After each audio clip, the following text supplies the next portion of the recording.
Telugu Desam party జాతీయ ప్రధాన కార్యదర్శి శ్రీ నారా లోకేష్ గారికి జన్మదిన శుభాకాంక్షలు. గొండు శంకర్ టీడీపీ యువ నాయకులు శ్రీకాకుళం. నమస్తే, వెల్కమ్ టు ఆర్టీవీ. ఈ రోజు వరంగల్లో జరిగినటువంటి పార్లమెంట్ ఏదైతే ఎన్నికలు రాబోతున్నాయో దానికి సంబంధించి బీజేపీ పార్టీ నాయకులందరూ ఎక్కడైతే ఒక దగ్గర కూర్చుని ఇక్కడైతే సమావేశం నిర్వహించడం జరిగింది. దీనికి ముఖ్య అతిథిగా వచ్చినటువంటి మాజీ ఎమ్మెల్సీ రామచంద్రరావు గారు మనతో ఉన్నారు. ఇప్పుడు ఇక్కడ జరుగుతున్నటువంటి సమావేశం కానివ్వండి, వచ్చే పార్లమెంట్ ఎన్నికల్లో ఎన్ని సీట్లు గెలవబోతున్నారు, వాళ్ళ ముందడుగు ఎలా ఉండబోతుంది అనేది తెలుసుకుందాం. నమస్తే సార్. నమస్తే అండి. చెప్పండి సార్, అంటే ఇక్కడ ముఖ్య ఉద్దేశం ఏంటి, వాళ్ళ ఈ సమావేశం ఏంటి? ఇప్పుడు ఇక్కడ రెండు ఉన్నాయండి. పార్లమెంటు ఒకటి వరంగల్ పార్లమెంటు సమావేశం జరుగుతూ ఉంది. తర్వాత రేపు రాబోయేటటువంటి ఎమ్మెల్సీ ఎలక్షన్స్ ఏతున్నాయో పల్లరాజేశ్వరరావు గారు వారు ఎమ్మెల్యే అయిన తర్వాత ఆ సీటు వేకెంట్ అయింది కాబట్టి మళ్ళీ దానికి ఎలక్షన్స్ జరుగుతాయి. కాబట్టి బీజేపీ ఈసారి ఆ సీటు గెలవాలి ఏ విధంగా అని చెప్పేసి ఆలోచనతో ఇక్కడ మీటింగ్ పెట్టడం జరిగింది. ఇప్పుడు అయితే అన్ని రాష్ట్రాల్లో బాగా వేయగలుగుతున్నారు, కానీ తెలుగు రాష్ట్రాలు రెండిట్లో కూడా బీజేపీ ఆధిపత్యం అనేది కనపడట్లేదని చెప్పేసి అంటున్నారు. దాని మీద మరి మీ స్పందన? తెలుగు రాష్ట్రంలో కూడా మేము తప్పకుండా మేము మా భాగం పన్నుతాము. మొన్న జరిగిన ఎన్నికల్లో కూడా బీజేపీకి బాగానే వచ్చినాయి ఓట్లు. దాదాపు ఒక 17% ఓట్లు వచ్చినాయి. 8 సీట్లు మేము గెలిచిన, ఒక సీట్ నుంచి 19 సీట్లు రెండో స్థానంలో మేము ఓడిపోయినాం. అదేవిధంగా దాదాపు 20 స్థానాల్లో 50,000 పైగా మాకు ఓట్లు వచ్చినాయి. 41 స్థానాల్లో మాకు డిపాజిట్లు వచ్చినాయి. సో ఇవి మామూలు మాట కాదు. మనకి డెఫినెట్గా రేపు పార్లమెంట్లో కూడా మాకు 10 సీట్ల దాకా వచ్చే అవకాశాలు మాకు కనబడతా ఉన్నాయి.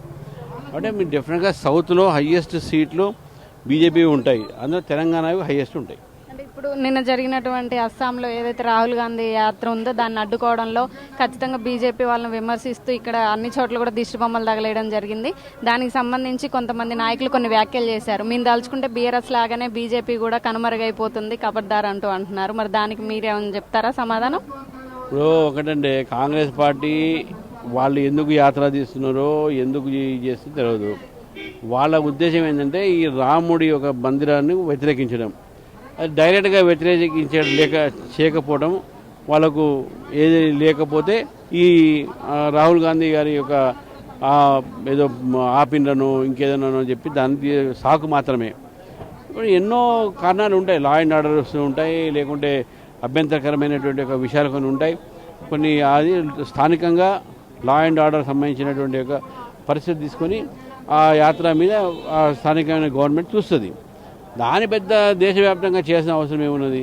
అయితే దాంట్లో కేవలం ఉద్దేశం ఏంటంటే రామ జన్మభూమి జరుగుతున్నటువంటి సందర్భంగా ఏదో ఒక అల్లరి సృష్టించాలి, దాన్ని డైవర్ట్ చేయాలి అనే ఆలోచనతో కాంగ్రెస్ పార్టీ తీసుకున్న నిర్ణయము. అంతేగాని వారు రాముని యొక్క మందిరానికి వ్యతిరేకిస్తున్నారు. వాళ్ళు రావట్లేదు, పిలిస్తే కూడా ఎంతోమంది వచ్చారు. కానీ వీళ్ళు రావడానికి ఏమైంది? ఇది బీజేపీ ప్రోగ్రాం కాదు కదా, దేశం ప్రోగ్రాము. అది డైవర్ట్ చేయడానికి ఇటువంటి కార్యక్రమాలు చేస్తూ ఉన్నారు. వచ్చే పార్లమెంట్ ఎన్నికల్లో బీజేపీ ఎన్ని స్థానాలు గెలుస్తుందని మీరు అనుకుంటున్నారు? 10 స్థానాలు డెఫినెట్గా గెలుస్తాం. ఎక్కువ కూడా గెలవచ్చు. మేము 10 అయితే డెఫినెట్గా ఉన్న 4తో పాటు ఇంకా 6 కూడా అదనంగా గెలుస్తాం. ఇంకా గెలిచే అవకాశం ఉండేది. నంబర్ని చెప్పొద్దు, ఎక్కువగా గెలుస్తామని చెప్తున్నాను, కానీ ఇప్పుడు 10 మాత్రం డెఫినెట్గా నాకు నమ్మకం ఉన్నది. అంటే ఈరోజు ఇక్కడ కొత్తగా ఎన్నికైనటువంటి వరంగల్ నుంచి ఇక్కడ గంట రవి గారి ప్రమాణ స్వీకారం కూడా జరిగింది ఈరోజు. ఇప్పుడు మార్పు అనేది ఉండబోతుంది అంటారా వరంగల్లో?